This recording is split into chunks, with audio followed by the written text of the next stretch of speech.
I say, although to be fair, I'm an agent of chaos on the show throughout the entire show. I was about to say, in the beginning of the show, when the numbers are a little bit lower. Actually, we're all agents of chaos, depending on when you get us what day and what time, I would say. That's true. Yeah, Alex was real ornery yesterday. Yeah, you were feisty, man.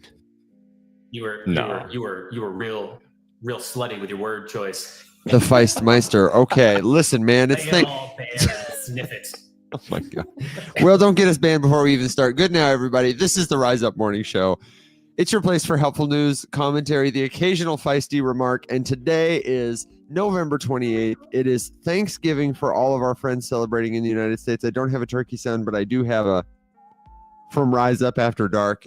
This is the Rise Up Morning Show. Like a night turkey. Exactly. I think it might be a loon, actually. It sounds like a loon. Wait, play that again? I think it's a loon. Could be a loon. Morning dove, loon, something like that. No. Morning dove has the woo, woo, woo at the end of its call. I'm telling you, I've listened to loons my whole life. Me too. I'm not entirely sure if that was a loon. I think if it wasn't a loon, from loon country too.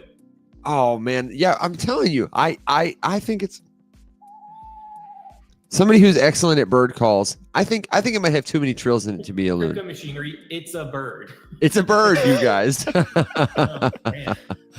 Is that us singing? No, that is our good friend Keith, who may be in the audience right now. He made the morning show theme. He made the After Dark theme. He just messaged one day and was like, "Hey guys, just thought I'd share this with you. I was just kind of tinkering around and hope you like it." And we obviously love it. So Keith, thank you very much for that. And happy Thanksgiving to all of you. Happy Thanksgiving, guys. I know, Will, you're with your family. Alex, you've got some big cooking to do. I did most of my cooking yesterday and just have a big bird to cook while I watch a little of the Macy's Thanksgiving Day Parade. But we are so honored to be the pre-Thanksgiving Day Parade show. And for everybody else in Europe and Asia and Australia, it's just another day. Time to rise up. Let us know where you're tuning in from. You get to go on social media and just watch all of us just consume ourselves into an oblivious, dark realm as we then digest our American patriotism via obesity while watching NFL football. The bits of despair. What are you guys eating today? What are you prepping? And then everybody in the comments, let us know what you're prepping too. Let us know what your main dishes. Are you doing turkey and then your side dish? And I would love to talk about what people's to pivot it back to crypto. We can talk about what their main crypto dishes are going to be this holiday season and side dishes too. But talk to me about your turkey. Are you having turkey, Will? Oh yeah, baby. My mom has a fantastic oven-baked turkey recipe that does not come out dry. That's the key thing. If you can't have a non-dry turkey, it's a mastercraft. So it's turkey, but the thing is turkey is always, and you guys might not agree with this, but I feel like most of us, we're all like, turkey is not the main protagonist. The sides are. The sides are the main protagonist. I would agree. You know, you eat the turkey because you're like, I need a little bit of protein. I've eaten a lot of starch, butter, and carbs. But so it's turkey, mashed potatoes, of course, green bean casserole, of course, cranberry sauce, but not homemade cranberry sauce because the cranberry sauce in the can is superior. It's one of those few instances. Corn souffle, which my mom tries to fancy things up. She calls corn souffle. It's corn pudding. I love corn pudding. Corn pudding with a little bit of hot sauce. Ooh-wee. And then let's see. You have squash. We have sweet potatoes. There will be rolls, of course, and there are a few other things. There's different types of casseroles. So I rugged myself on that. I had that ready because that sounds incredible. Yeah, there's gravy, and then also my mom cooks desserts like crazy. So we have pumpkin bread, apple cinnamon crisp bread, I should add, and we also have banana bread with chocolate chips. We also have a pecan bourbon pie, which is phenomenal. Rum cake, which is phenomenal. Pumpkin pie, apple pie. My mom also made dark chocolate truffles. She made a batch of brownies, chocolate fudge brownies. She made chocolate chip cookies. She made one chocolate chip macadamia nut cookies. And that might be almost it. Oh yeah, she made shepherd's pie the other day, so we have a bunch of leftover shepherd's pie too, which I will be eating with my turkey. Whoa, man. Yeah, is this your brother Will with a banana for a report? Yep. Hell yeah, he's got the banana.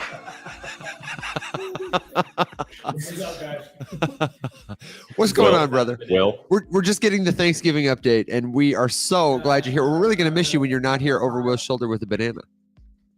I heard you guys talking about pies, so I came in. What is, as our special correspondent, what is your favorite pie? It was clearly apple pie. His is apple pie. It's an American classic. I love America. I love apple pie. You got a Dang. little ice cream with it, you know? Oh, yeah. Little whipped cream on top, little apple pie all the mode. Mm-hmm. this is That's the all I'm way. going to say about that. The bourbon pecan pie is superior. Whoo! Oh my gosh, I am making. The family has requested. What's that? What did he say? I missed it.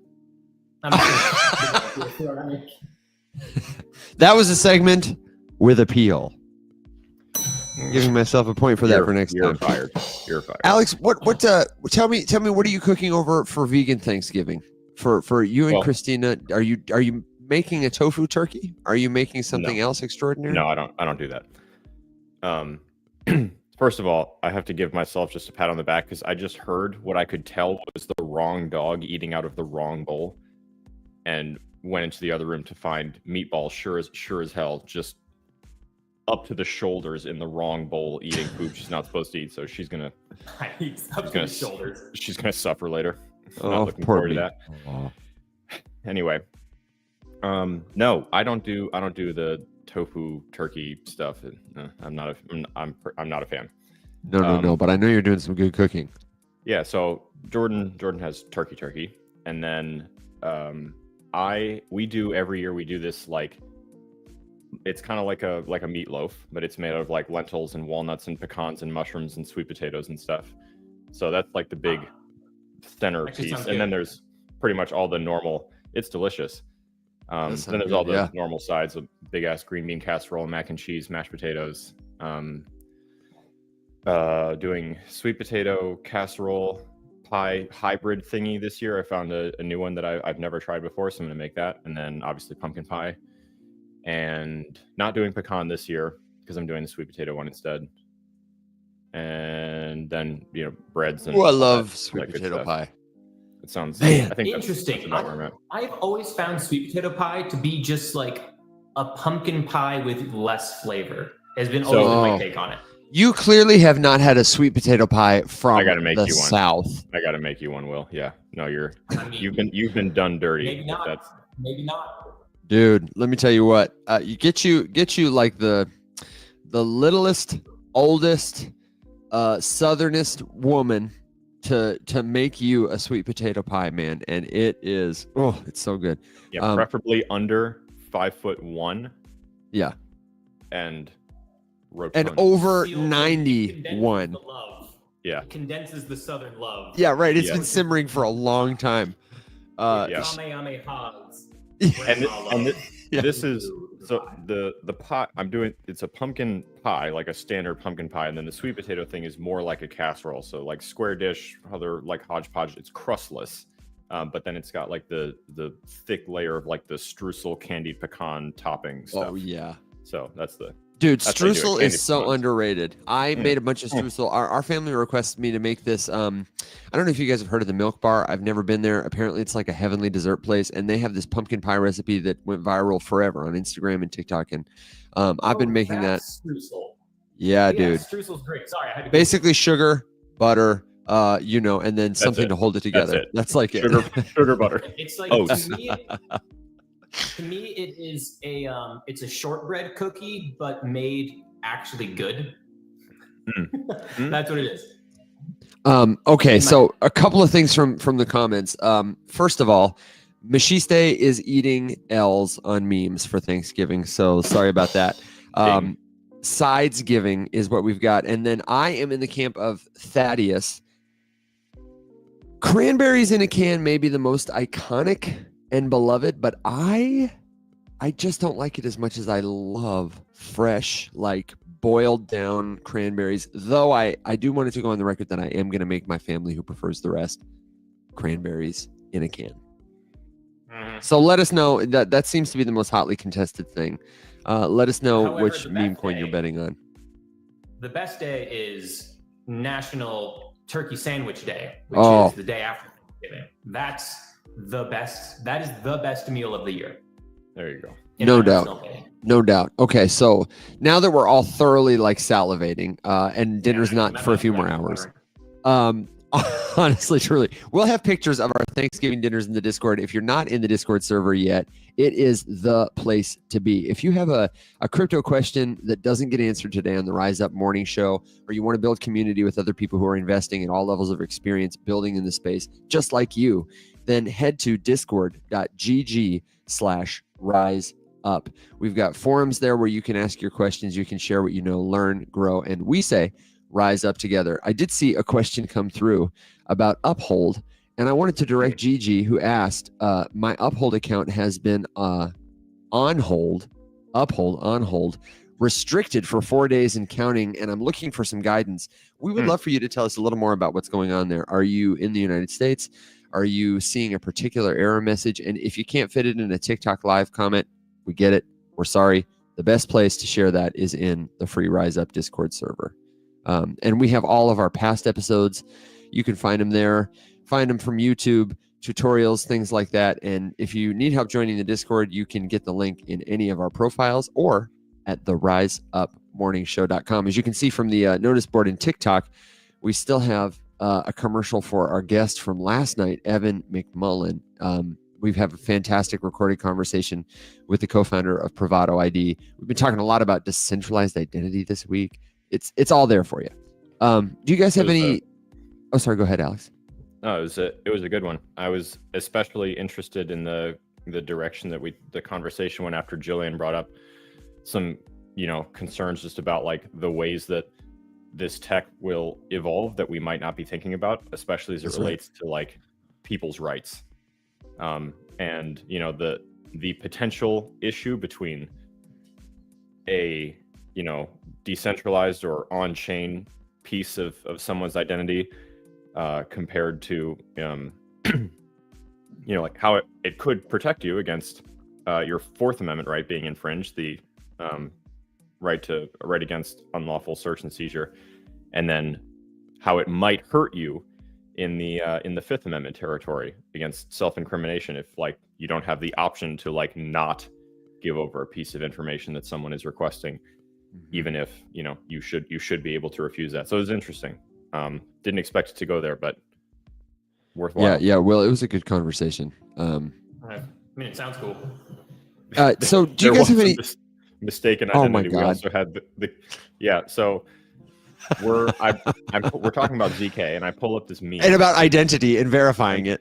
Yeah, so specific, yes, we're talking about verifying identity, which was even funnier. As we're talking to Evan, and I pull up a meme that Casey sent me, and in the bottom it has Casey Craig on her name from the Telegram chat, and Evan goes, "Oh, I love Casey Craig," and we talked about it.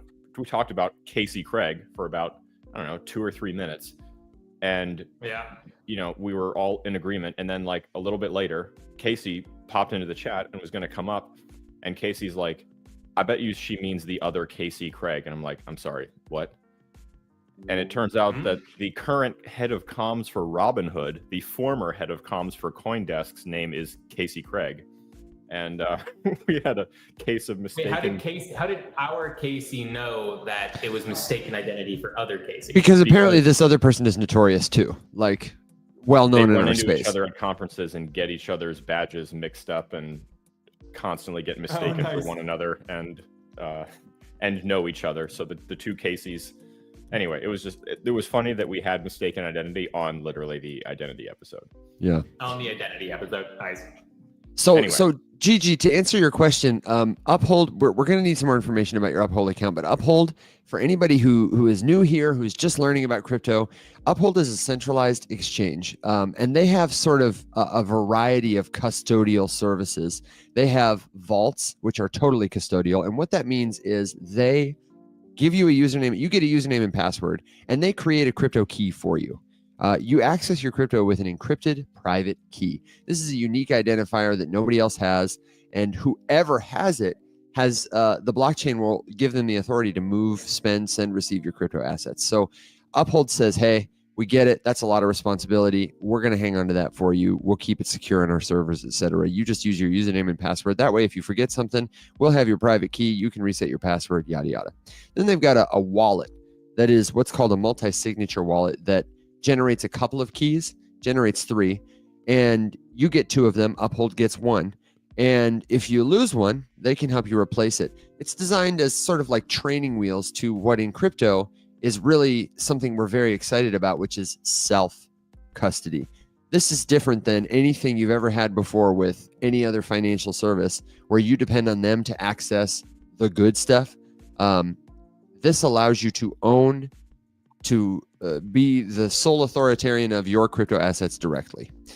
And one of the drawbacks of the convenience that Uphold gives you in other centralized exchanges or services like Cash App, Coinbase, Kraken, is that you are subject to their terms and conditions. They have to play by a certain set of rules. There are often limits. There are higher fees usually than on decentralized exchanges or for non-custodial services that you provide for yourself. And one of those unfortunate consequences is they can impose arbitrary holds. We have a lot of friends who, someone just messaged me the other day about this happening to them on Binance. They get locked out of their account for what seems to be an arbitrary reason. I would say it's not necessarily a cause for concern in the sense that nobody has probably stolen your assets, but it is kind of one of the reasons we are in crypto in the first place is because we are concerned that custodians and middlemen have for so long arbitrated our access to the things we are supposed to own. So if this is concerning to you, definitely jump in the Discord. We can help you out, give you some support. So, go ahead. On that topic too, because there was someone in the Discord who was like, hey, a couple of years ago, I was able to use Binance. I think they were in the UK. And I was able to use Binance and I bought this token, but now like the token is about to get upgraded. So I went back to Binance where I had the token, but Binance no longer supported that for like UK residents specifically. It was something like that, that kind of scenario. And it's if you, I wouldn't hold an altcoin for that long of an extended period of time, but if you are, definitely don't hold it on to an exchange. Definitely take it and move it off of an exchange, particularly if it's not something like a Bitcoin or Ethereum that is going to be on there for a long time, right? You got to get used to taking things off of an exchange and putting it in a separate wallet, separate from the exchange, if you are going to hold it for a long time. If you're looking to do quick flips, if you're looking to sell something over the course of like 3, 4, 5 months or something, yeah, sure, leave it on the exchange, whatever. You're gonna sell it soon, right? So get ready to sell it. But if you're gonna hold it for those 2 years, get it off the exchange, because now this person is in a situation where it's like they'd have to create a VPN, they'd have to like fake their identity to create a new account, right? To be able to get onto all of this is illegal, by the way.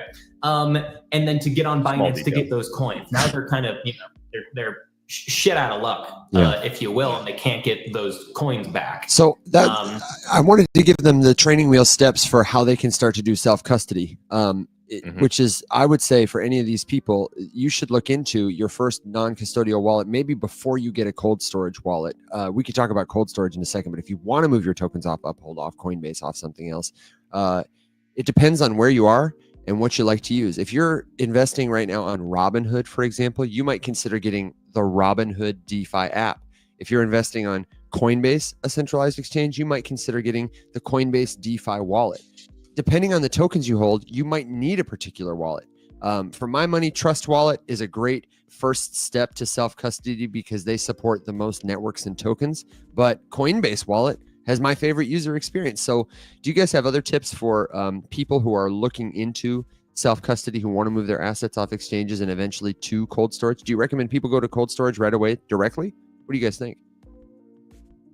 I think that's actually a really interesting bit of advice I hadn't thought about, because I always tell people like, hey, if you're going to hold for the long term, just get a cold wallet. But the thing is like using an actual physical cold wallet is an extra additional step that people aren't used to, whereas having a digital wallet is far more native. And you're like, okay, cool. It's just attached to my web browser. It's a phone app. I use web browsers all the time. I use phone apps all the time. I don't have to have this digital to physical kind of connection that's new and maybe a little unfamiliar because of that. So I think that's actually a really good idea. Like, I mean, combining your advice with Alex's advice of the first coin you should buy is a stable coin.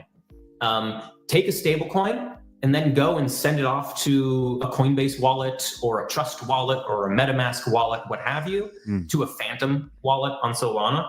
And then just like play around with it. Get used to sending things to a certain token address, you know, so that you're not doing that with your Bitcoin, which is far more important in my opinion. And like maybe messing that up, sending it to a hardware wallet. So yeah, get a stable coin, get like $50 or $20 or $10 of a stable coin, get a Phantom wallet or a Coinbase wallet, send it over there and get used to swaps and stuff with a small amount of money, learn how to navigate that space with a tiny little baby bit of money. Oh, Chris just sent me a peanut. My brother just sent me a peanut. Thanks, Chris. Yeah, I think that's really, really, really good advice because then you get used to doing the Web3 stuff without adding an extra step of unfamiliarity on top. Excellent. Well said. Alex, can you give people a step-by-step breakdown who don't know about stablecoins and USDC and like what can you make the process hybrid of like, okay, great. I want to do a cold wallet. I want to do one of these hot wallets that are non-custodial that I own. What's my step-by-step to like, what even is a stablecoin and how do I start doing this? Sending from one wallet to another, break it down, make it as simple as you can. Yeah. I mean, that little system that you just kind of outlined is really how I would truly get started. And to be very honest, even after you've been in this game for a little while, this is still kind of my standard practice. If I'm like trying to put a little bit more, like my on-ramp practice is the exact same. It's never changed. What is an on-ramp? It's still this. On-ramp On-ramp is on-ramp. the process of moving fiat from your bank account or whatever into crypto. So what is fiat?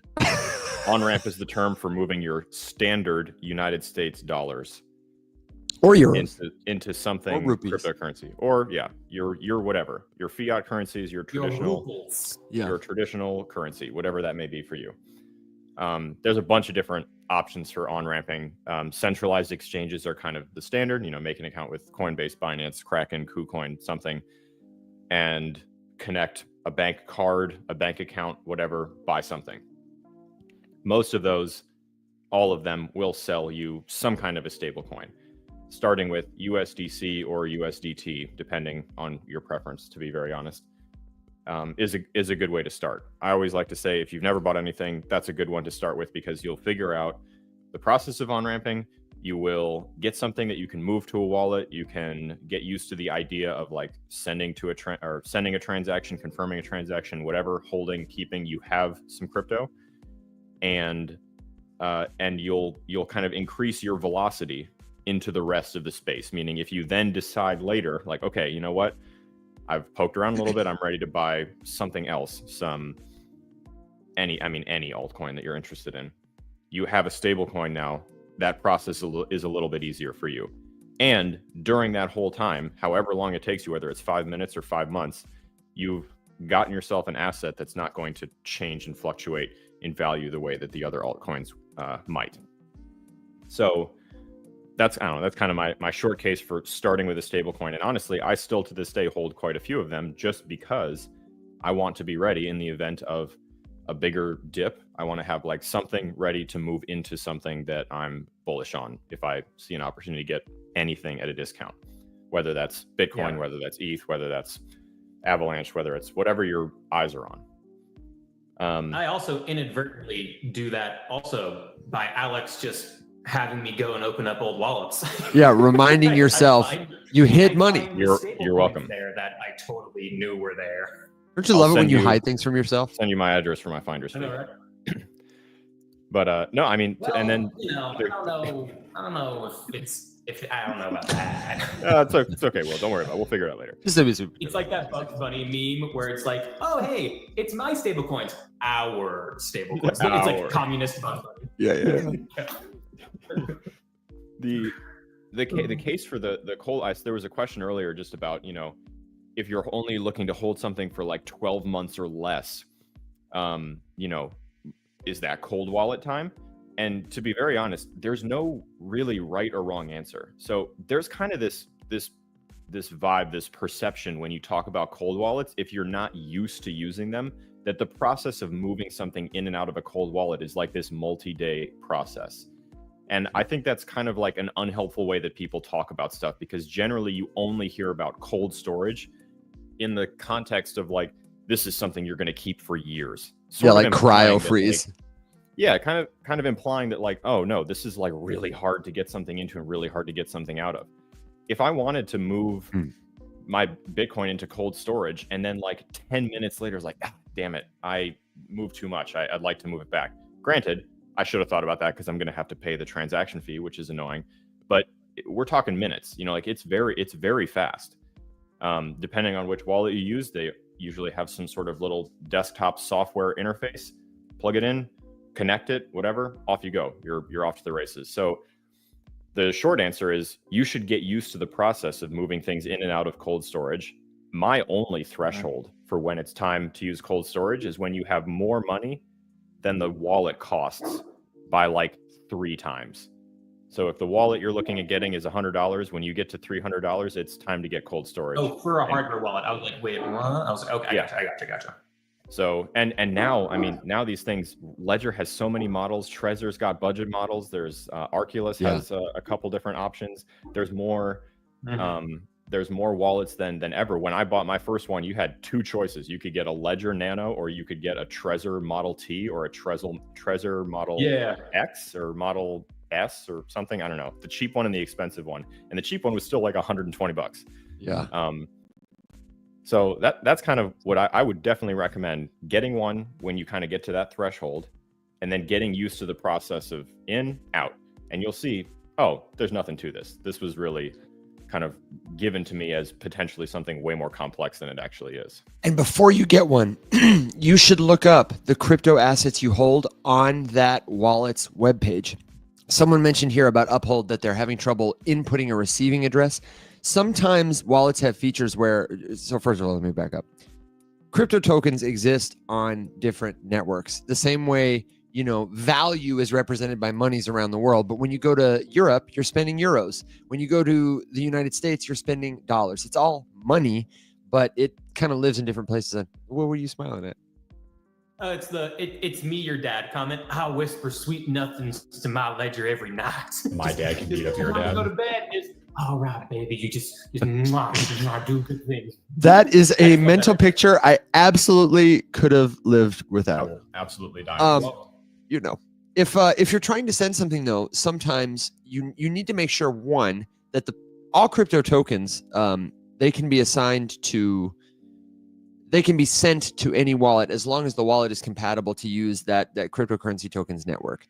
Sometimes your wallet may not support a certain format of cryptocurrency because they can live on many networks. The stablecoin Alex mentioned, USDC, that's available if you're on the Ethereum network, if you're on the Binance Smart Chain, if you're on Avalanche. All these networks you will become familiar with if you spent time in crypto world. And if you try to send USDC from your Ethereum wallet to your Binance Smart Chain account, then you're not going to be able to do it. Or worse, you will do it, but it will be irretrievable. You'll lose your money forever. And we can talk more about that. We all have videos about it. But my recommendation for this person on Uphold is double check which network your tokens are on. And for anyone wanting to get cold storage, make sure that the cold storage wallet you want to purchase supports the networks and tokens that you use and hold. You can go to their website, Trezor.com, Arculus.com, Tangent.com, and then just check. They'll have a list of tokens that they support, or ask Google, does Tangent support native XRP or Binance or whatever? Because you don't want to buy. Somebody commented the other day, they said, I just bought a Trezor and I found out it won't hold my XRP. And I was like, oh no. Yeah, that's just bullshit. So do you guys have any thoughts to add to that in terms of things I missed? I don't have anything I think you missed. I do want to point out that more and more wallets are adding more and more networks. If you have a MetaMask wallet, MetaMask has been a web browser extension wallet that's been around for a long time. It was Ethereum exclusive, but now like Avalanche is there. Like every single major platform crypto out there, MetaMask supports. And also like on Solana, the number one Solana wallet is Phantom. Mm-hmm. Phantom just a few days ago, which I found to be a surprising move, added support for Base. So you can now use Phantom Wallet on Base. So like all of these wallets, they are really, Phantom really, is really, coming really for expanding. MetaMask. For sure. Yeah, Phantom is coming from MetaMask because it's a way better interface. So much MetaMask's interface is still so old and shitty. Come for Phantom him. is wonderful. In fact, I'd say Phantom's the best. It's Phantom and then it's Coinbase Wallet. Alex, didn't you say that the other day too, that you tend to be bullish on, what do you guys I like agree. better about Phantom Wallet than you like about Coinbase Wallet? Because I think I like Coinbase Wallet a little better. Well, I like what Coinbase Wallet does better. Okay. I think it adds way more features. I think it's a much better on-ramp for people. I think the actual use of Coinbase is better. I just feel like the interface of Phantom is more, I don't know. It just feels better. I don't know. I don't have anything tangible to add to it. It just feels really good. I would agree that for somebody like me, I think it's better. I feel like Coinbase Wallet might be more intuitive to somebody who has questions or is using a self-custody wallet for the first time. I feel like Phantom explains less. Like, in Coinbase Wallet does a phenomenal job at like socializing a wallet experience, like tagging in like social experiences, tagging in like NFT experiences, tagging in the ability for you to communicate with like the Coinbase marketing team and all the things going on there. So like, it's not just a wallet, it's also like its own social platform. So that's one of the other reasons why I really like the Coinbase Wallet. But like from just like a swaps and stuff, I don't know, Phantom just feels good. Yeah, honestly, I agree with Will. There is just sort of like a feeling that it just, for me, it just feels more natural. One of the other things that I genuinely love about it is the fact that I vividly remember original Phantom when Phantom first came out and I got one. I was like, God, this thing is awful. It was terrible. Yeah. Like it was so not intuitive. There were like no options. You could barely even, and this was me having used multiple different wallets. Like I was definitely not super new. Just couldn't figure out like the most basic things, the most basic changing between interfaces on Phantom. And now I open it up and I'm like, the level of involvement that the Phantom team has in making adjustments and changes that are subtle to not like confuse people. Oh, hey, That was fun. that was Thank wild. you. Is just they are just so on top of it, and I love that. I have a hard time just like concretely saying Phantom is better than Coinbase Wallet because they are very different experiences, and I use both every single day. And the Coinbase Wallet for me it's more of an experience. Like I go there to not just manage contents of wallets and have that nice dashboard because I love their dashboard. I also like the way that I can like get sort of in wallet updates about stuff happening in that ecosystem, new things that I can participate in Mint. That's exactly how I so easily access the Doodles and McDonald's collaboration Mint, and I got a pack of that. Well, wait a second. You didn't tell me that. How come you didn't tell me you were minting that? Of course I did. I mint almost everything. Yeah, but why didn't you tell me, man? I knew that was happening, but I didn't know you could go to the drive-thru and get one yet. Is it done? No, well, so I haven't done through the drive-thru to get the cup.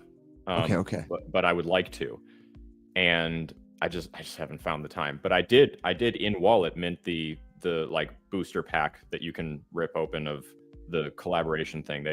There's a couple. I think there's some little free thing you can do, and then there's the big like $30 I want one. booster pack kind of thing. Did you get one, Will? Want one? No. Okay, No, well, after the show, we're going to McDonald's. I mint everything. We'll do it when Everything we're that in Savannah. Coinbase sends me. Yeah. It's like, Yeah. why not? Free mint? Yeah, hell yeah, Also, I'll take a free mint. Alex, I need you. I don't do a good job keeping track of like mints and stuff and anything in the NFT world. So when you find out that Pudgy Penguins has more of their trading cards again, I got let me know. I got you. Thank you. So we have a couple of rapid fire questions. Somebody asked, if I give I you wrote down a bunch. my XMR wallet, can you tell me the balance you see? Yes. And even better than that, we can teach you how to look it up yourself. It's hard to do in a comment, but what you need to Google and then come back and ask about later or jump in the Discord to get assistance on is how to read a blockchain explorer. Number 2 is if you're having trouble sending assets like from Robinhood or Coinbase, you can't send them. I suspect there's some troubleshooting that needs to be done. It's probably an error. No need to fret. We can help you fix it. And Alex, I know you've got rapid fires. Will, I know you got them. I want to get to them, but I wanted to let people know that, again, the Discord is a great place. Anybody can come there, ask their question for free. And we're live 4 days a week, Monday through Thursday, 7 a.m. Central Standard Time to answer your questions. But sometimes it's really hard. You need something done urgently, or you just need like one-on-one hands-on help. So we also have a variety of offerings for that. We have classes, we have coaching at every pricing point. And I just added this to my calendar, and I'm going to do it for Alex and Will too. If you have a one-off question, hey, Evan, what do you think about XRP? Or, hey, Will, I saw that you swapped for Aerodrome. Where did you go to swap for that? And you want like a personal video answer. You don't need a whole coaching session, but you just like want a personal answer to your question fast. You can get one from us. The rate I said is like $49. Our premium members and premium plus members, you already know you can ask us a question and you get priority response anytime. And you can get a premium membership for just a couple bucks a month. But video responses, and also I just added 30-minute like fast coaching. If you have a question that you just need somebody to walk you through, like, okay, Evan, I watched your video, but I can't read a blockchain explorer, or Alex, I just need you to teach me how to groom my facial hair, and it'll only take 30 minutes, then you can sign up for a coaching session with us. The rate that I've tried out is $99. I don't know what these guys are going to set their rates at. Alex's beard alpha is honestly pretty valuable. But you can find all that stuff in our Discord server and at the riseupmorningshow.com. So if we don't get to it on the show today, come ask us there. And if you need expedited help, we can help you. So what are some of the rapid fire questions you're seeing, guys? Yeah, no, that is question from Sam. Oh, Go ahead. Take it, Will. Oh no, were you finished putting a nice little bow on top of what Evan was saying? Yeah, just that I've written down a number of questions, but I know there are some that I've been like trying to scroll back and find, and I've lost. If you have one, because today some days there's just a bunch, please jump into the Discord and drop it in there, and we can go through every single one. 0 questions get missed there. So if we don't get it, I do have a bunch written down. So if we don't get to it, either resend it here or let me know over there. It's Rise Up eventually. Go ahead. Eventually. Yeah. So the question that Sam had, his first question, he said, "Hey, I'm new to this stuff. I think this is a real good question that a lot of people get when they come to the space, which is what are the pros and cons of proof of work versus proof of stake?" Dang. Now, yeah, which is a great question. And if you run into it, like the first time you hear proof of work and proof of stake, you're like, what the hell is this? So let's start with just defining what they are. So proof of work, this is, it's basically, just think about it as the infrastructure set up for Bitcoin. Right. It was like the original form of the blockchain, right? Of blockchain technology. It's just called proof of work. So all you need to know is that proof of work, proof of stake, proof of history, proof of blah, blah, blah. There's a bunch out there now. It's just the type of infrastructure for a blockchain. Think about it that simply. Now, proof of work versus proof of stake, it has to do with something called consensus. And so what that is, it is essentially how the blockchains validate transactions, how they make sure that the network is remaining healthy, that no one is able to push through fraudulent data, and there's different ways to doing it. Proof of work is what involves mining. That's what you hear, Bitcoin mining. Caspa is also proof of work. You might hear about mining for Caspa since Caspa is in the news, right? So how the blockchain network is secured and validated is proof of work with Bitcoin miners. As they go through and they compete with one another to do this math company. You don't have to know all of this, Sam, to answer your question. But so proof of work, Bitcoin mining, right?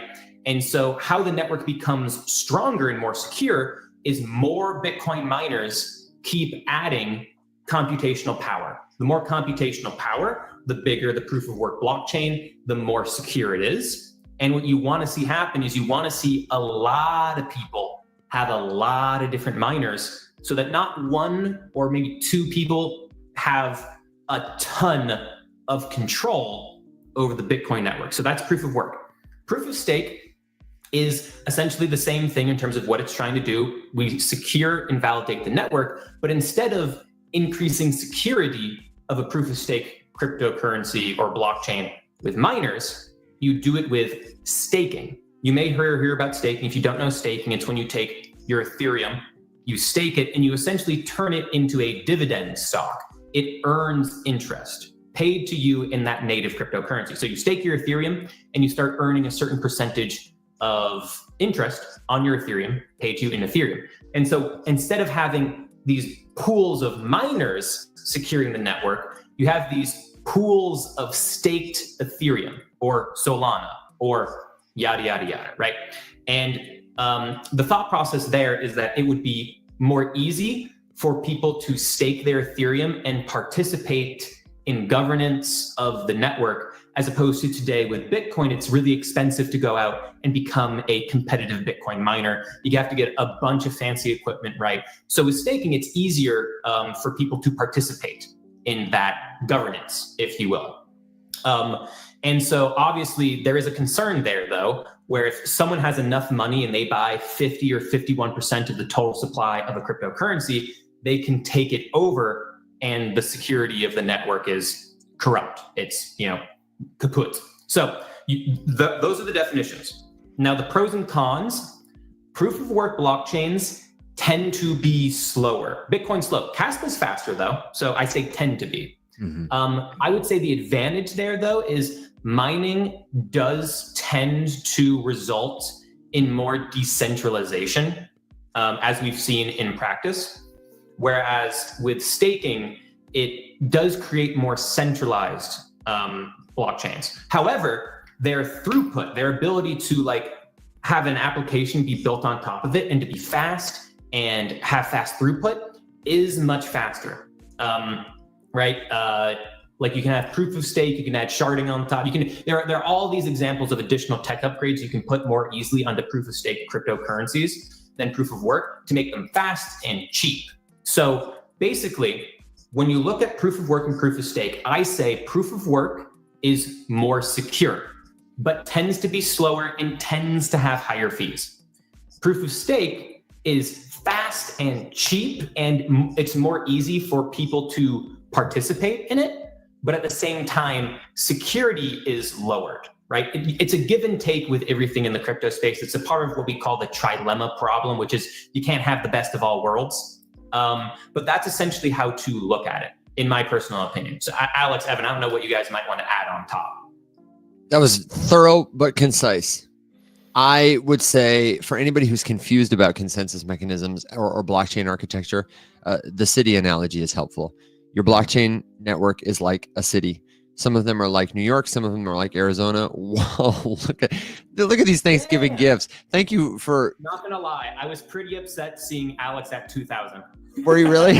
Oh, man. I think the gifts are about to roll in. What I want to know is, do they have Thanksgiving gifts? Because there's got to be a cute turkey animation or something. I'm sure. I would honestly love to see it. Or if there's cranberries in a can, that's what I'm looking for. Just to, Evan just wants a single cranberry.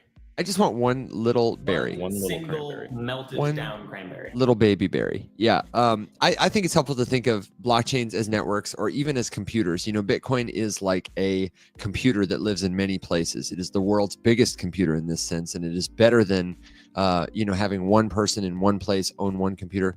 Thank you. I think I got some corn. How cute. Because of how much more efficient it is in terms of security. All these computers can talk to each other, but your city might be built differently. Maybe the architecture of it is that there's only one computer. I don't know. For the record too, on my Crypto in 60 Seconds playlist, there is one about mining. There's one about consensus mechanisms. And there's also a full breakdown using the classroom analogy to describe how Bitcoin mining works as it relates to a school with teachers and kids and talking in the hallways. Nice. It's one of my... Yeah, actually, that's a great analogy. I love that. I'm pretty proud of that analogy. Can you actually do that really quick? What's the teacher and the candy in the bowl? You don't have to go through maybe mining, but doesn't it illustrate something about consensus? Sort of. Yeah, but kind of. Yeah. So I think the consensus part in that particular story analogy is just so I think it's talking in the hallways. It's like someone who is outside in the hallway who just screams out an answer. How would you make sure that that's not the one that gets counted by the teacher, or that the people who are trying to solve the problem don't cheat off of that one, or that they know that it's just being yelled out in the hallway. It gets a little convoluted, but the video is pretty decent. Yeah, no, I think it's kind of a technical question that if you're interested in, we can definitely talk more about. and it's important to understand. Alex, I know you have a bunch of other questions on your list, and I'm seeing them come in. And I just want to say thank you, Mateo, for finally bringing the turkey to Thanksgiving. That was wonderful. We just got pie too. Oh, pie too! Oh my god! Oh, We just got hell pie. yeah. Your mom's got some competition, dude. Dude, don't say Okay. that. I can only eat so much dessert without looking like a fat pile of blob. You're like, well, Fat pile of you're doomed. blood. There's this holiday requires a week-long fast. Yeah, There's and no a way. nap, and a nap, And a nap. Several naps. Hit me with Hey, your best shot question, man. Really quick. S. Yes. If you're confused as to why you keep seeing this, it's because you keep watching it and you keep commenting on it. And no one needs to block you. If it upsets you so much, you're more than welcome to block anybody you want. Godspeed and have a wonderful day.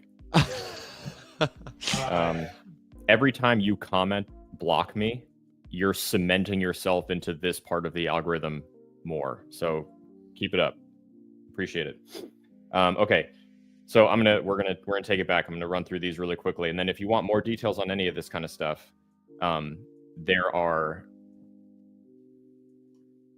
there's a never-ending amount of time in the Discord. You got it. To Okay. talk about it. Yep, we got it. Still didn't block you, by the way. I just muted you You're so maniacal. because I'm petty and you're an asshole. All right. Someone asked about. Sam is great, unless you want to run with it. What was it? I'll throw it on the list, but I want to hit these So it first was because some how of these does were from like. Bitcoin? Go ahead. It was how does Bitcoin solve the Byzantine general problem? I want you to know, Will, I think Sam is trolling by asking some of the more technical questions. He admitted himself. He said, I'm just Googling questions to ask you. I think I also think so. But the thing is they're great questions. They are great questions. Yeah. Can we do something that will require a lighter explanation first? Just because if people were lost at consensus, they'll definitely be lost at Byzantine generals, you know?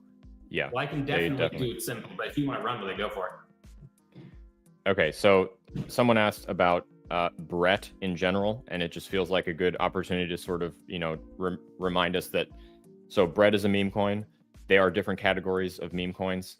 On the upper echelon, you have like the 3 or 4 that have kind of achieved escape velocity that are sort of the big ones. They're now traded on all these exchanges. They're the ones you see. They're in the top 10. That's like your Doge, your SHIB, your Pepe, that kind of stuff. Brett is sort of in this like middle ground where it's like done enough to become rug proof, meaning that it's spread out enough. The liquidity is spread out enough. Put a pin in liquidity because that's another question on this list. It's not going to get rugged. That doesn't mean it's going to succeed. That doesn't mean it's not going to like bleed and fall in price and maybe eventually work its way back down to zero. But when we say something is rug proof, that just means it's now no longer possible for one person to just like walk in and pull the rug out from underneath everybody and drain the liquidity in one fell swoop and kill the thing. So Brett is kind of in this thing. It's like, is it going to cement itself? Maybe, but it's a little bit new. So still very risky, just like all memes. Someone was asking about buying crypto on an on-ramp without using a bank account. That is very possible. There are services that you can use that will allow you to on-ramp without connecting a bank account specifically. The biggest one is probably MoonPay. They are constantly working on updating, adding new options, all that sort of stuff. So if you're curious, I would look into MoonPay. Actually, most wallets now, hot wallets that is, integrate MoonPay and allow you to just make the wallet and transact with MoonPay directly there. And MoonPay can connect like via any credit card, debit card, bank card, that kind of stuff. Yeah, and I would also say Bitcoin ATMs. Also, Bitcoin they're ATMs, expensive. PayPal, Venmo, Cash App, all of these have on-ramp ability now to get into Ethereum, Bitcoin, Bitcoin Cash, and a couple others are usually the big 4. Litecoin, Bitcoin Cash, Bitcoin, and Ethereum are usually the 4 that like a brand new platform will start with, and then they'll add more. So if you use any of those payment apps, you can usually get into at least something. And then I think most, if not all of them now also allow you to withdraw that to a MetaMask or to a Phantom or to a Trust Wallet or to something else like that. And from there, you can go on and use decentralized exchanges, whatever. Put a pin in that too, because that's on the list. Someone asked about how can you tell what network you're on? So this used to be a lot more difficult. $1 million question. It's getting easier. Now, and I will actually take a couple screenshots and I will put them in Discord to demo what I'm talking about, because it's sort of hard to do a screen share of a browser extension. But at this point, inside of wallets like Phantom, MetaMask, whatever, when you're looking at your wallet balance, they've now started to add a little icon in the bottom of the name or the icon of the asset in your wallet that has the logo of the network you're on. And that's like a common user experience thing. I would say most people have that, like a profile picture within a profile picture. MetaMask has it in big up at the top. You can have, there's a little drop down menu in the top left corner of your MetaMask wallet that will just show you what network you're currently on. Click the little drop down menu. It has all the networks that you have added to that wallet, and one of them will be highlighted and check marked. And all the assets in your list will have that little icon next to it. You know, little red A for Avalanche, little blue diamond for Ethereum, the blue circle with the white line for Base, the Solana logo, that kind of stuff. Other than that, if you're on a centralized exchange, you're on automatically the native chain for whatever asset you're looking at, and the exchange handles all of that inter-chain interoperability, whatever. So that's why on Coinbase you can like directly swap without having to bridge, you know, Bitcoin into Solana or whatever. Like, they are handling the trade. That's also why they charge you a lot of fees to do that, because they're handling all of that. Sort of the same way that Costco has a loss leader with like the chicken, and then they charge more for other stuff. Centralized exchanges can save you money on like Ethereum trading fees, but they make up for that by charging you way more for a Solana trade, or something like that. So just kind of keep that in mind. They sort of equalize across all things. So you can save money on all those fees by using the centralized exchange, maybe just to on-ramp, and then sending that crypto out to Phantom. I'm throwing a lot out there. If any of these things that we're going through now are just like, okay, hold on, wait a second, that was like a fire hose of information, I'm lost, don't worry about it. Just kind of like take a notepad and write down the things that you got lost with. Let us know, and we can go into more detail, break down anything. That's really what the Discord is. You can literally go in there and just be like, hey, I feel like I just had a truck dump a ton of information on me. I don't even know what part confused me. That's the spot. Yeah. Someone asked about staking during a bear market, and then there was another question that was very closely related: things you can do to make money in a bear market. So first, a warning: please be careful and know that it is a common tactic for people who are marketing potentially shoddy crypto projects to advertise things as bear market proof. We saw it last bull run with shady DeFi protocols who were like, hey, just park your money here and farm this crazy APY, and then you'll be able to stack it for the entire bear market. And spoiler alert, those things all failed and went to zero. Casey has a great rule of thumb, which is if you look into a protocol, especially in DeFi, and you cannot tell where the money for the fees come from, for the interest comes from, it's coming from you.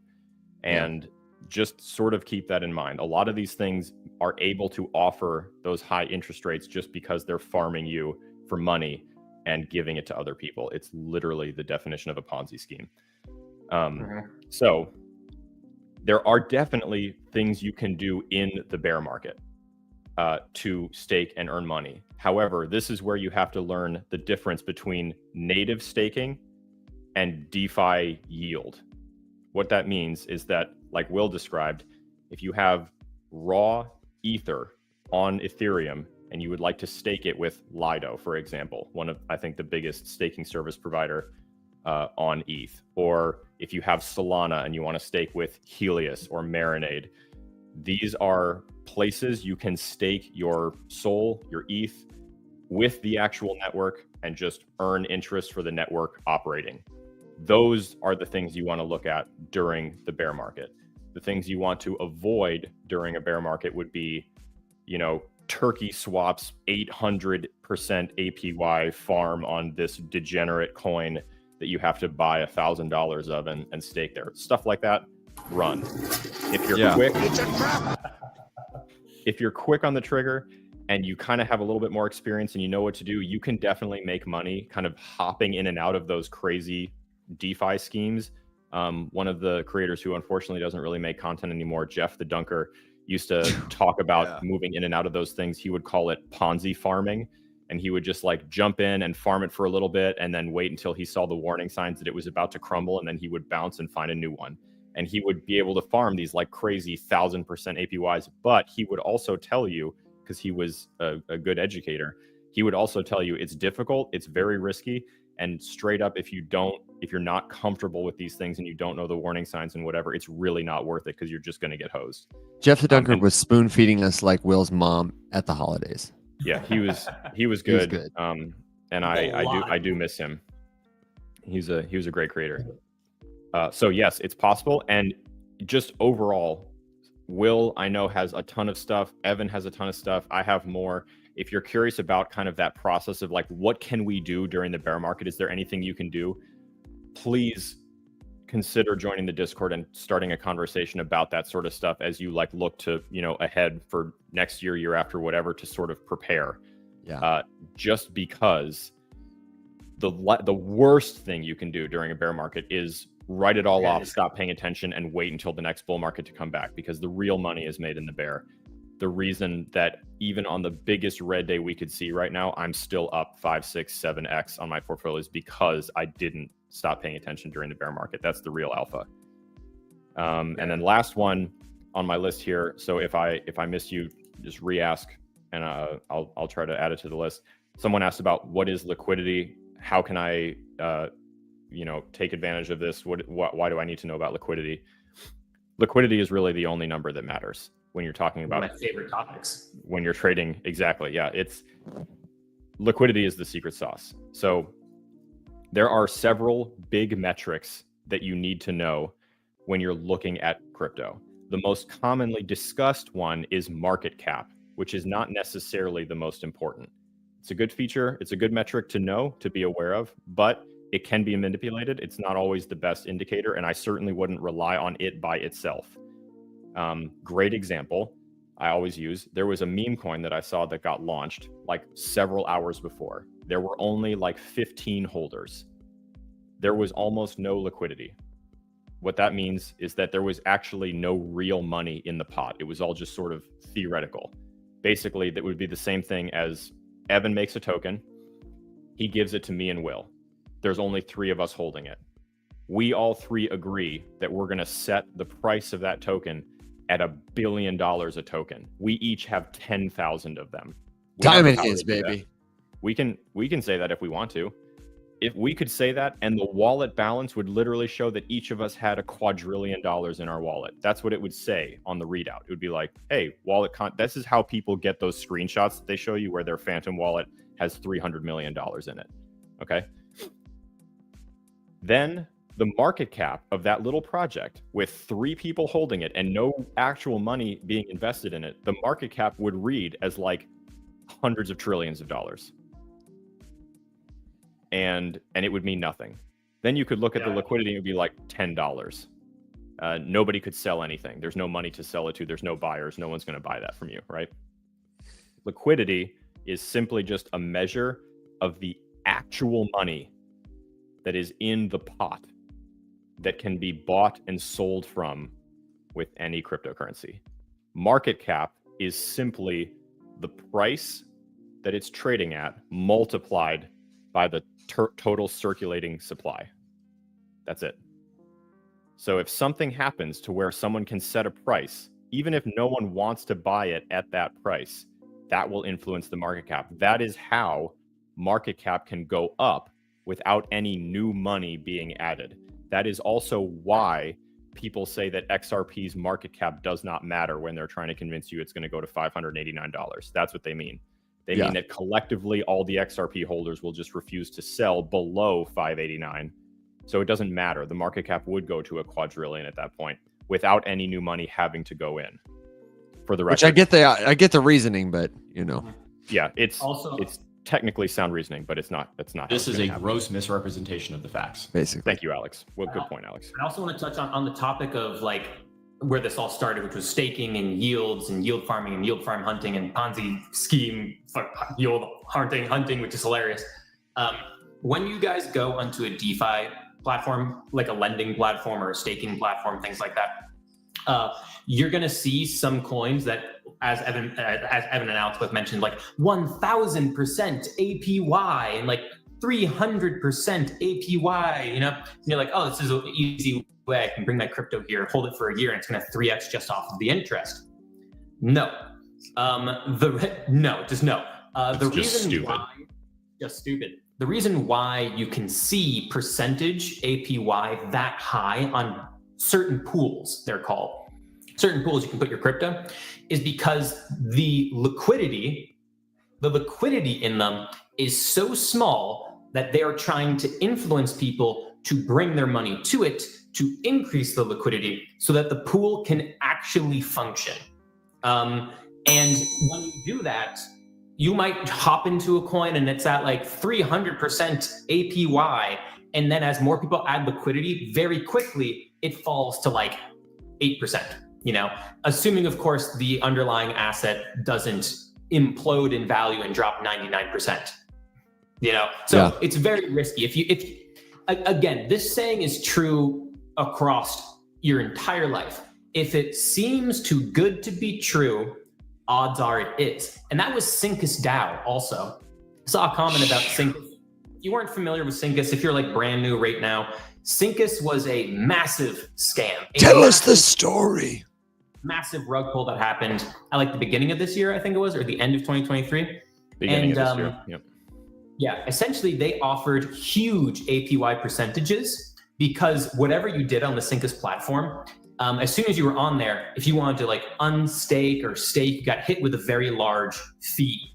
And that fee got given to stakers. But if you unstaked, you got hit with a massive fee. So basically, Syncus was like, come here for the APY. Got a ton of people to chase after Syncus's really, really, really big APY percentage returns, and then created an incentive structure where no one unstaked. Because if you did, it was like a massive penalty. It was something to the tune of like 40% or 30%. I forget how high it was, but it was huge. It reminded me of Olympus DAO. It was like we're all making money on paper if we just stick to the plan. Yeah, and so more and more people staked, House of Cards. and then they paid a bunch of content creators to shill it on this platform. And then more and more people ran to it. And then once there was a huge amount of staked Syncus, they stole it, sold it, and it plummeted to nothing. And a ton of people lost billions of dollars. It was bad. Remember, So remember, like if it's too good to be true, it is. just like Will is talking about in my example where the three of us could start a token, we could be the only holders and we can set the market cap to whatever we want without any money having to go into anything. The same thing is true for APY and any interest. If Will makes a token and he wants to attract people into it by luring them in with a big sexy APY percentage, remember, he made and controlled the entire supply. So he could have a quadrillion tokens in his wallet. And literally, I'm not even being hyperbolic. The typical supply for these crappy little memes is literally a quadrillion. And they do that so that they can burn a ton, because burning is a marketing tactic. It means nothing. And he could just be like, hey, I'm offering 8,000% APY and I've got enough tokens to support it for now. Because he's paying you interest in tokens he just pulled out of nowhere. They mean nothing. Like it's just it's fairy dust. It means nothing. It doesn't Fugazi, yeah. So just remember that the people who are selling you the token make all the rules and they can do whatever they want. It's not hard. It cost me a couple dollars to make one of these things and set the APY at 800%, copy paste some crappy DeFi overlay, make a crappy little website off of something, and just start extracting money from you. And when I finally have enough, I just pull the plug and disappear, and I do it again, rinse, repeat with a different wrapper. Don't come for me. On that topic, I don't know if you guys saw this. This was last week, but there was a kid. He was like a 12-year-old, 11-year-old kid, and he was live streaming on Pump.fun, and he made a coin, and he rug pulls immediately. He makes $36,000, but immediately afterwards, it pumps like crazy. And if he had done it just like a few minutes later, he would have made 2.4 million. Well, and what's funny too is as soon as he rugged the first one, he made a second token called I'm Sorry, and he rugged that one too. Yeah. They said not the token we want, but the one we probably deserve. And this is what kicked off the stream mania on Pump.fun. After this kid, everybody was on Pump.fun doing stuff we can't even mention on the live stream to try and drive the price of their token up. Like, it was heinous stuff. Yeah. Gross, Awful. man. It was wild. But because Beck posted a video yesterday just saying like how gross the whole thing was, and my counterpoint was like, if we try to find the silver lining, the level of outrage that pretty much the entire crypto community had all at once in all different levels and echelons, everyone basically like paused what they were doing on crypto Twitter and just like, hey, can we all agree that this Pump.fun thing is atrocious? And then like 2 days later, Pump.fun removed the live streaming feature. So I just want to say that for as heinous and atrocious as that stuff was, the community was like, hey, hold on a second. This isn't what we signed up for. Kill that shit. It was killed, and then we went back to normal. And I just think that is a testament to the strength of like community-based moderation and policing without the need for a big central authority to come in and be like, hey, you guys, cut that out. And to me, that was really reassuring. And I am so glad that that's the way that the live streaming feature was terminated. I just think that says a lot. It is a good bit of community policing, and I'm absolutely glad it happened. But at the same time, I'm like, man, that guy who made Pump.fun made a lot of money before he's like, all right, fine, now we can do it. No, I am sure his heart is going to give out from whatever he is using now that he has the money to sustain it. You guys met the creator of Pump.fun, so he's probably not alive. He's probably partied himself into an early grave. That guy, before the live streaming thing even happened, he had made just in the initial Pump.fun craze media when it kicked off, he personally made $200 million through that protocol. Cow. Aaliyah says, I can't believe adults gave that kid money. And can I really quickly say, while we're looking for our next question, you mentioned Beck, Beck Jones. If you can hear me, I need you to come on the Rise Up Morning Show. I haven't sent Beck a message in a while. She said, when times don't sync up, she'd come back, but she's one of my favorites. Always has helpful education. She clarifies complex things. So Beck, we want you to be here. We would love it if you just hang out with us. Just come hang out with us on the Rise Up Morning Show. Okay, so it's 8:15. We probably got time for one or two more topics, but I kind of thought it'd be fun to do a little Thanksgiving themed main dish, side dish, just like we did at the start. If you have to pick a main crypto dish going into the holidays and some side dishes to accompany it, to build the perfect end of year holiday dinner, so to speak, what are you going to do? And for people who tune into the show regularly, I'll give the quick 30-second example and then I'll pass the potato. I, right now, am holding a very boring Thanksgiving dinner of what I would consider meat and potatoes for my crypto portfolio family. I am continuing to accumulate Bitcoin every single day because that is the literal meat and potatoes, the turkey of my feast. I wish I had accumulated more ETH, but I passed up on it to get Solana. I filled my plate with 2 helpings of Sol, and then I complemented that with what I would consider the less starchy side dishes: the green beans, the vegetables, the salad, the aerodromes, the Jupiters, the decentralized exchanges of the world. And I put some Ondo on my plate because it looked really good and it did taste good, but I had to put it back. I'm probably gonna sell my Ondo before the year ends. And I don't know, there's so many crypto projects and tokens on the buffet that look beautiful to me and tasty, but I'm a creature of comfort. I don't like to eat every single thing. I would rather just fill my plate with favorites and eat until I'm full. I don't know if that made sense to anybody else but me, but I would love to know. I got you. That's where I am, where I have always been in terms of pretty much the last 6 months or so. I don't see a point in changing my plan now. What are you guys thinking about the holiday season for crypto? Are there main dishes or side dishes you're eyeing, you're feasting on? And you in the audience too, let us know. I would love to know. And then I also, for our final thought today, be prepared. I would love for everybody to tell us something that they're grateful for, as cheesy as that is. Tell me why you're grateful this Thanksgiving. Well, my crypto plate is boring. It's Bitcoin and Aerodrome. I'm about to add a side as soon as we get off this live, though. If you're on the live yesterday, you know what it is. We talked about it. We did a deep dive on it. If you're in the Discord, you know what it is. I'm not going to mention again on the live. Are you accepting a higher price? Yeah, right. Because I think that we pumped it. And it blew the fuck off. So I'm not mentioning it on the live.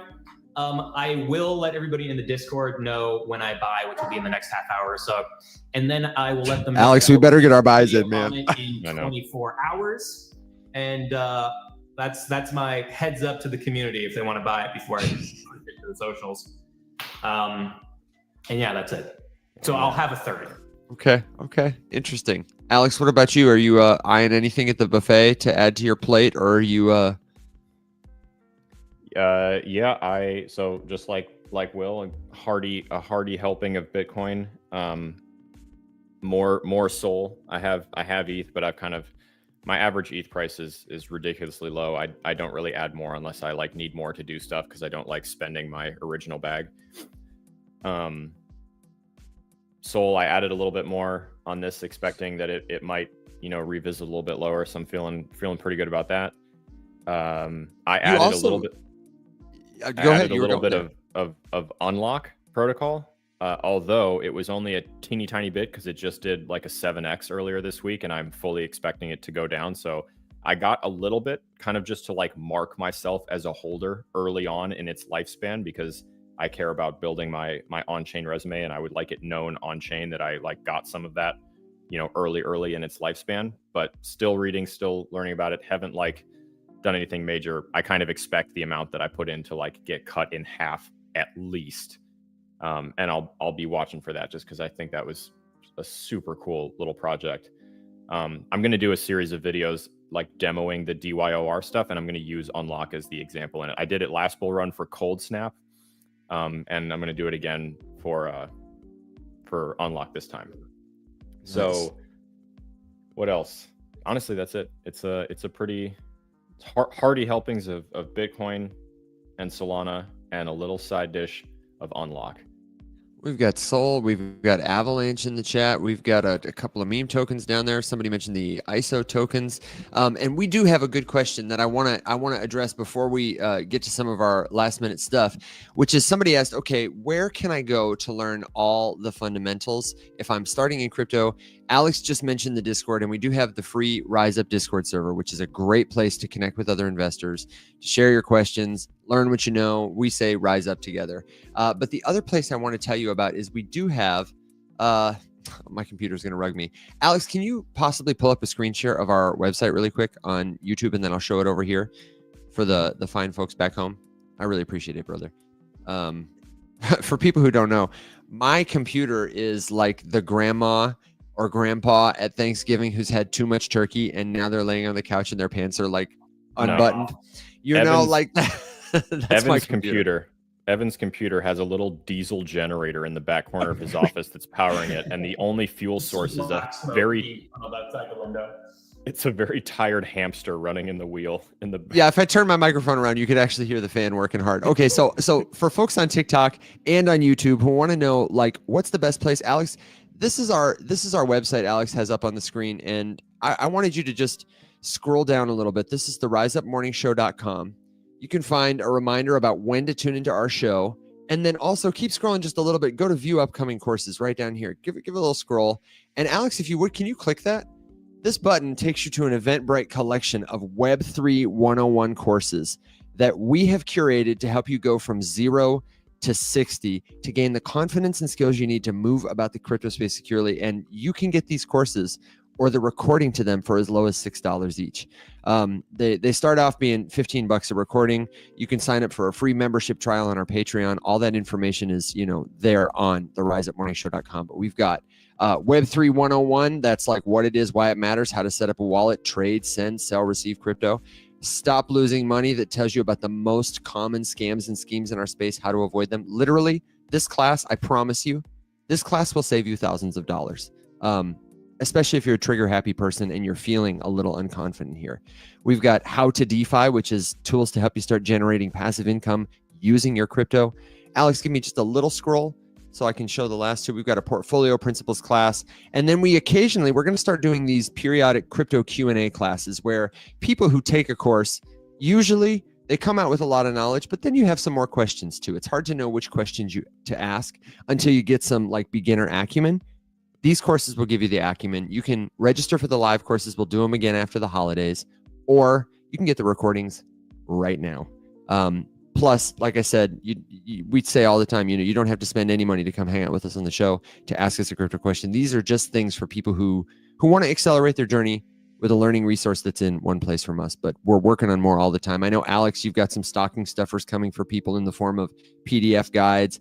I want to publish a 30-day version of all these courses that can be like drip to your email. I'm going to put it in a TikTok playlist. And like I said, we also offer one-on-one coaching.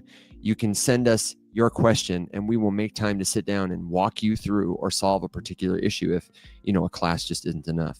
Also, if you're a Premium Plus member too, if it's not already offered, but my altcoin research template, that's right, which is a self-service guide to do your own research on altcoins to see if they're a good fit or not, with my own written notes to help guide you through each section. It's pretty extensive. It's on the website, Alex. Can you pull up the preview? I think it's in digital products.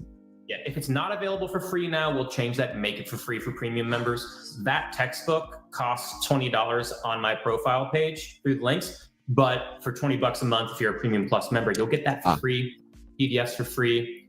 The regular premium membership costs $10 a month. The differences are the Premium Plus gets the most steep discounts, more free stuff. And if you're a Premium Plus or a premium member, you can also ask me to chart and then post those charts on my TikTok page for any altcoin you want. But in the lounge area, I'll ask probably once a week what coins the Premium Plus members and premium members want me to chart. And I'll do that. And it can be an extra, I'll set like buy targets, sell targets, things that I would look for in that coin for you guys. So happy to help and do that. Yeah, and we want you to know that if you're not ready to join the membership, you can try it before you buy it, and you can cancel anytime. All of it is available for you at the riseupmorningshow.com. And also, Alex, you've got it up there, the Rise Up Morning Show mug. We're only ever going to sell so many of these. I've capped it at 100. We've sold about 30. So there's 70 of them left. It's plenty. You don't have to be worried yet. You're still early, but if you become a Premium Plus member, we'll send you one of these mugs absolutely for free. It's probably the best deal that we offer at the Rise Up Morning Show. So thank you for sharing it on the screen, Alex, and thank you all for making the community so great. We have lots of awesome people. All that's missing, really, truly, is you. I'll also tell you, if you're on the fence about any of it, that's totally fine. Everything that anyone ever asks you to pay for should absolutely be fact-checked and vetted and audited beforehand. And the best place to do that for completely free is right here on the show. So thank you to everybody who is watching, or in the Discord if you want to ask a couple questions beforehand and see if any of this lives up to the hype. Discord, the general chat there is absolutely free. We answer all the questions in there. We just give priority to the premium and Premium Plus members. So you can ask questions for free right there in Discord. Someone asked about DMing me in the comments. You can. If you DM me on TikTok, please don't. My TikTok DMs are an absolute nightmare. Oh my God, there's a whale. Was that me? Who did that? That was awesome. I thought it was the soundboard. I was like, what did I do? Discord is a better place. And then just because there was a few questions and some back and forth, someone was asking about LCX. Please just be careful with it. Could it pump? Absolutely. It totally could. I don't trust it. And I would say be aggressive with the profits. If you are into that thing, it's not a long-term hold. It could go, don't try to time the top. Yeah, know that after you sell some of it, it could continue to go higher, whatever. I don't really know. I haven't looked into it. The good rule of thumb is that anything that Sage pushes should not be trusted. He's a grifting piece of shit. And if you will notice, that meme coin that he launched that he swore up and down was going to be the first one to go to $1 billion. Actually, let's pull up Sage's chart and see what's doing. Oh, no, you're going to do this on Thanksgiving? Shots fired. Fuck that guy, dude. Okay, I'll bring it up, man. Also, hey, shout out Machiste real quick to say, if you're working on something like Machiste for Giving Tuesday, if you have an organization, especially if they're on chain, that is doing good that we can support, we definitely want to talk about that. So send those things to me, and we'll maybe highlight them next week. Are you really looking this thing up? Does it even have a website? No, I'm looking it up on Deck Screener. I got you. Hang on. Oh my gosh. If you don't know, Alex is like our crypto dad. And I want to assure you, My dad can beat up your dad. I can assure you, you will never have been as eviscerated unless it was your actual father when he looks you in the eyes and says, "I'm disappointed." I shudder. I shudder. It just makes me want to cry, Dad. I just want to make you proud. Oh, it's worse than I thought. Here, hold on. I gotta. Okay, all right. I gotta zoom out. This thing is You so bad. you share it, and I will show people on TikTok what we're looking at. Hang on, hold tight. Here you go. And, So yeah, if you're you go. questioning whether or not you should trust anything that Sage tells you, this is his meme coin. Oh man, I can't. Hang on. Let me give you a. Get that hamster running. Woo! There it is. This is a gross misrepresentation of the facts. Okay, so here we go. From its initial pump down to where it is now, it's down 96.46%. It's dead. It does have 76 transactions in the last hour, though, and it does have $337,000 of liquidity. So I could understand why somebody looking at this might say it's coming back. But Alex, I have a feeling you would tell me. And that's just bullshit. Yeah, what's the TA say about this piece of shit? Because I don't know, but if you're a Premium Plus member and you want me to chart it, You're gonna have to zoom way in on that thing. I'll chart it, I guess. yeah, listen here. This is the thing. He, any of these things that it launched, he sent the contract address to a couple friends, and obviously he knew what it was. It got sniped into oblivion. A few people made a shitload of money on this initial pump, and they bled everyone dry all the way down here. It's been going on for months. It's dead. He's a piece of shit. Anything he says should be just blocked. Will, honestly. Amstar just saved you a ton of time in the premium chat. Said the chart says run. The chart says run. Yeah. Okay, so let's go around real quick and do a quick round of what are we thankful for, because the Macy's Thanksgiving Day Parade has started. My dogs and ponies are ready to ride off into the sunset, and I've got a turkey that wants to go take a nap in the oven. What are you guys thankful for today? Who wants to go first? Is your brother back, Will? Is he thankful for his banana? I'm sure he is. Needed the potassium. But no, I mean, like, what I'm thankful for, you have all the standard stuff: family, job, security, girlfriend, all these wonderful things, right? But I mean, like, the thing that's like new is you guys being here on the show, being in the community. It's a very big new thing in my life this year, ever since last Thanksgiving. And I did have one of my absolute best friends pass, so very thankful for all my friends and family members who are still here. But super thankful for Alex finding me on the TikTok and liking my stuff and bringing me on to the show, and us being able to build this community here together. So I mean, this is the biggest new, really great thing in my life. So I'm really thankful for this, an opportunity to help people and try to help some people make less mistakes than I did, and hopefully make money and change their lives and the lives of their parents and children and so on and so forth. So that stuff's awesome. So I'm thankful for all that.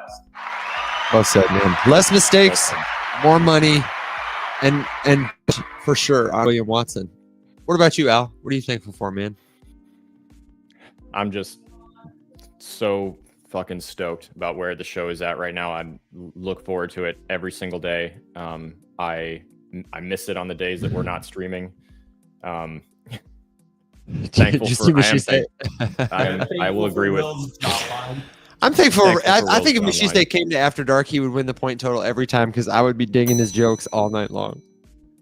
No, that's really where I'm at. I'm just very excited about this and where we're at. I'm grateful to shout out to our wonderful friend Kim at Stellar, who is bringing us to Emergence next week. I'm very excited to share the conference and that experience and the party and all that good stuff with all of you guys, and to bring some updates, I think, from Stellar. We're going to get a chance to talk to their whole marketing team and see kind of what they're cooking. We've covered the rebrand a little bit, so I'm stoked for that. Grateful for all the people who have signed up for classes, who've joined the Discord, all of our free members. We have over 1,500 people in there now. The general chat is flying. There's just so much cool stuff going on in there. and of course you guys for, you know, making this my freaking day job, which is just like the coolest thing ever. So Yeah. Jack as well. Okay, I love that. I echo all those things, and I wanted to tell you about one specific encounter I had that I'm really thankful for that summarizes all that up for me. Last night I was scrolling through my comments. We all try to really pay good attention to the comments, whether they come in through Discord or TikTok. And one particular caught my eye. I was blocking a scammer. I was resisting the urge to reply to a scammer who said, "Let me help you with." No. Oh my God! Look at that Winter Wonderland. Beautiful. Alea, thank you. We've had some really good gifts this live. I'm grateful for the gifts. But this was the thing that really stuck out to me. I had a comment from Elena, who's taken several of our classes, who's been in the Discord, who's been on the show, who said, "Thanks to you guys, I felt confident explaining crypto to my friend, and she understood it." That's And sick. That's awesome. I was just like, I got chills, man, because, you know, it's one thing to like, yeah, I nailed the 2x, I nailed the 3x, or, you know, I whatever. But somebody who's like really transforming their life that way, so much that they understand this stuff well enough to give it to someone else. Like that's how people get fed. How what little I have becomes more when I give it to you, and then we give it to others, and more people will come, and that is what truly rising up is all about. So I'm very grateful for it, and grateful we get to do it every day. That's literally my hook to the 60-second videos. Understand this in a way that you'll be able to explain it to anybody else and actually understand it. So that's fucking awesome. I'm going to try and make us a shirt for the conference this weekend, Will, that says onboarding your mom since 2017. Oh, that should be a shirt that we sell and then offer for free to Premium Plus members. I agree. I agree completely. We're working on it. We're gonna have a lot of goodies for you for the holiday. But first, we're gonna be back on Monday. So wherever you are, whenever you listen, be sure to come back. Check past episodes on YouTube. And this is your last chance. Jump in the Rise Up Discord server. Everybody, thank you again for being the best part of the show. We will see you soon. Until then, happy Thanksgiving. Stay safe. Happy Thanksgiving. Be well. And of course, everybody, rise up. Bye-bye.